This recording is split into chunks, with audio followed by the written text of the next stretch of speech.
Hi guys, അപ്പോൾ ഈ വീഡിയോയിലൂടെ നോക്കാൻ പോകുന്നത് എങ്ങനെ ഇതുപോലെ മൈക്രോവേവ് എഫക്റ്റ് ചെയ്യാമെന്നാണ്. അപ്പം അതിനായി ഞാനിവിടെ യൂസ് ചെയ്യുന്ന ക്യാപ്കട്ടാണ്.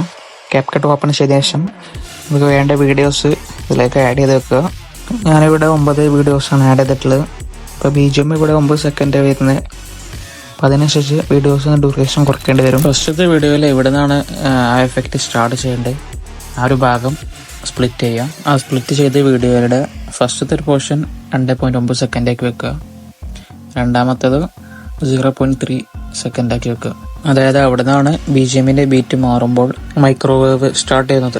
അതായത് ഒരു വീഡിയോയിലെ ഒബ്ജക്റ്റുകൾ ഫ്രണ്ടിലോട്ട് മൂവ് ചെയ്യുന്നു, അതുപോലെ തന്നെ റിവേഴ്സിലോട്ടും പോകുന്നു. ഈ ഒരു രീതിയാണ് മൈക്രോവേവ് എന്ന് പറയുന്നത്. അതുപോലെ തന്നെ ബാക്കി ആഡ് ചെയ്ത വീഡിയോകളൊക്കെ 0.3 ഡ്യൂറേഷനിൽ സെറ്റാക്കി വെക്കുക. ശേഷം ഫസ്റ്റിൽ 2.9 സെക്കൻഡ് ഡ്യൂറേഷനിൽ സെറ്റാക്കിയ വീഡിയോ അല്ലാത്ത 0.3 സെക്കൻഡിൽ വരുന്ന എല്ലാ വീഡിയോയും സെലക്ട് ചെയ്തതിനു ശേഷം അതിൻ്റെ ഡ്യൂപ്ലിക്കേറ്റ് എടുക്കുക, എന്നിട്ട് അത് റിവേഴ്സ് ആക്കുക. അങ്ങനെ എല്ലാ വീഡിയോസും അതുപോലെ ചെയ്യുക. അപ്പോൾ ഇതോടുകൂടി ഒരു മൈക്രോവേവ് എന്നൊരു എഫക്റ്റ് ഇതോടുകൂടി ചെയ്ത് കഴിഞ്ഞു. ഇനി വേണമെങ്കിൽ നമുക്ക് ഗുമ്മ് കിട്ടാൻ വേണ്ടി വീഡിയോ എഫക്റ്റ് ആഡ് ചെയ്യാം.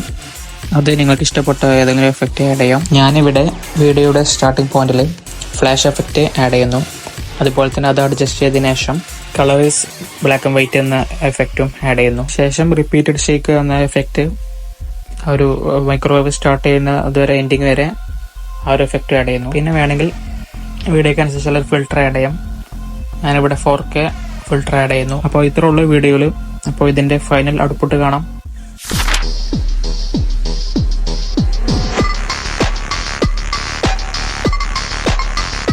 അപ്പോൾ ഇതുപോലുള്ള എഡിറ്റിംഗ് ട്യൂട്ടോറിയൽ വീഡിയോകൾക്കായി ചാനൽ സബ്സ്ക്രൈബ് ചെയ്യുക.